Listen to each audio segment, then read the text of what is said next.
സാധാരണക്കാരന് ട്രെയിനില്ല. റെയിൽ യാത്ര സംഘർഷഭരിതമാകുന്നു. സാധാരണക്കാരുടെ യാത്രാ ആവശ്യങ്ങളിൽ ശ്രദ്ധ കേന്ദ്രീകരിക്കാതെ കഴിഞ്ഞ കുറച്ച് വർഷങ്ങളായി റെയിൽവേ മന്ത്രാലയവും കേന്ദ്ര സർക്കാരും വന്ദേ ഭാരത് എക്സ്പ്രസ് പോലുള്ള പ്രീമിയം ട്രെയിനുകൾക്കാണ് പ്രാധാന്യം നൽകുന്നത്. ഇന്ത്യയിലെ ട്രെയിൻ യാത്രകൾ സംഘർഷഭരിതമാണ്. എന്നാൽ സാധാരണക്കാർക്ക് വേണ്ടി സംസ്ഥാന സർക്കാരുകൾ മുന്നോട്ട് വെക്കുന്ന പദ്ധതികൾ തുടർച്ചയായി അട്ടിമറിക്കുകയാണിവർ. AC യാത്ര താങ്ങാൻ കഴിയാത്ത സാധാരണക്കാരായ യാത്രക്കാരുടെ ആവശ്യങ്ങളിൽ നിന്ന് ശ്രദ്ധ തിരിച്ചിരിക്കുകയാണ് കേന്ദ്ര സർക്കാർ. അടുത്തിടെ സാധാരണക്കാരായ യാത്രക്കാർ AC ട്രെയിനുകളിലും സ്ലീപ്പർ കോച്ചുകളിലും കയറി യാത്ര ചെയ്യുന്നതിൻ്റെ ദൃശ്യങ്ങളും ചിത്രങ്ങളും പുറത്തു വന്നിരുന്നു. ഉത്തർപ്രദേശിൽ സർവീസ് നടത്തുന്ന വന്ദേ ഭാരത് എക്സ്പ്രസിൽ ജനറൽ ടിക്കറ്റ് എടുത്ത് യാത്രക്കാർ കയറിയതിൻ്റെ ദൃശ്യങ്ങൾ പുറത്തു വന്നതോടെ റെയിൽവേക്കെതിരെ വിമർശനങ്ങൾ ഉയർന്നിരുന്നു. എന്നാൽ മോദി ഭക്തർ ഉരിയാടിയിട്ടില്ല.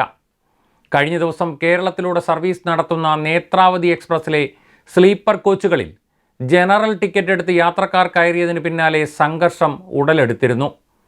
അടിസ്ഥാന സൗകര്യങ്ങൾ മെച്ചപ്പെടുത്താനും സ്റ്റേഷനുകളുടെ പുനർവികസനം നടത്താനുമുള്ള ദൗത്യമേറ്റെടുത്ത റെയിൽവേ റിസർവ് ചെയ്യാത്ത കോച്ചുകളിൽ യാത്ര ചെയ്യുന്നവർക്ക് വേണ്ടത്ര സൗകര്യം ചെയ്യുന്നില്ലെന്നും ആക്ഷേപമുണ്ട്. ഒരു കാലത്ത് വിദ്യാർത്ഥികൾ പലപ്പോഴും ടിക്കറ്റില്ലാതെ റിസർവ് ചെയ്ത കമ്പാർട്ട്മെൻറ്റുകളിൽ യാത്ര ചെയ്തിരുന്നു. എന്നാൽ ആ സ്ഥിതി ഇപ്പോൾ കൂടുതൽ വഷളായിരിക്കുകയാണ്. മുമ്പ് ചില സംസ്ഥാനങ്ങളിൽ, പ്രത്യേകിച്ച് ബീഹാർ, ഒഡീഷ, UP എന്നിവിടങ്ങളിൽ നിന്നുള്ള കുടിയേറുന്ന തൊഴിലാളികളോ പരീക്ഷയ്ക്ക് യാത്ര ചെയ്യുന്ന വിദ്യാർത്ഥികളോ ടിക്കറ്റില്ലാതെ റിസർവ് ചെയ്ത കമ്പാർട്ട്മെൻറ്റുകളിൽ കയറുമായിരുന്നു. ഇതിൻ്റെ നിരവധി വീഡിയോകൾ സോഷ്യൽ മീഡിയയിൽ കണ്ടിട്ടുണ്ട്. ഇപ്പോൾ റെയിൽവേ കൂടുതൽ പ്രാധാന്യം കൊടുക്കുന്നത് AC കോച്ചുകളുടെ നിർമ്മാണത്തിനാണ്. non-AC കോച്ചുകളുടെ നിർമ്മാണം ക്രമേണ കുറയ്ക്കുകയാണ്.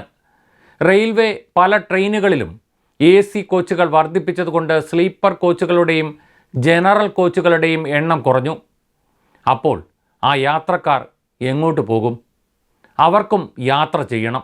അതുകൊണ്ടാണ് AC കോച്ചുകളിലേക്കും സ്ലീപ്പർ കോച്ചുകളിലേക്കും അതിക്രമിച്ച് കയറി യാത്ര ചെയ്യുന്നത്. ഇന്ന് ഈ പ്രതിഭാസം വർദ്ധിച്ചു വരുന്നു. ഇപ്പോൾ റെയിൽവേയുടെ ശ്രദ്ധ വന്ദേ ഭാരത് എക്സ്പ്രസ്സുകളിലേക്കാണ്. അത് വലിയ അഭിനന്ദനവും കരഘോഷവും നേടിക്കൊടുത്തു. എന്നാൽ സാധാരണക്കാരുടെ ആവശ്യങ്ങളിൽ നിന്ന് ശ്രദ്ധ തിരിച്ചു. പ്രീമിയം യാത്രക്കാർക്ക് മാത്രമാണ് റെയിൽവേ പ്രാധാന്യം നൽകുന്നത്. സാധാരണക്കാരെ സർക്കാർ തിരിഞ്ഞു നോക്കുന്നതേയില്ല. ഈ തെറ്റ് തിരുത്താൻ റെയിൽവേ ചെയ്യേണ്ടത് ഒന്ന് മാത്രമാണ്: AC കോച്ചുകളുടെ നിർമ്മാണം കുറച്ച് non-AC കോച്ചുകളുടെ നിർമ്മാണം വർദ്ധിപ്പിക്കുക. അക്കാര്യം മോദി ഭക്തർ മിണ്ടില്ല.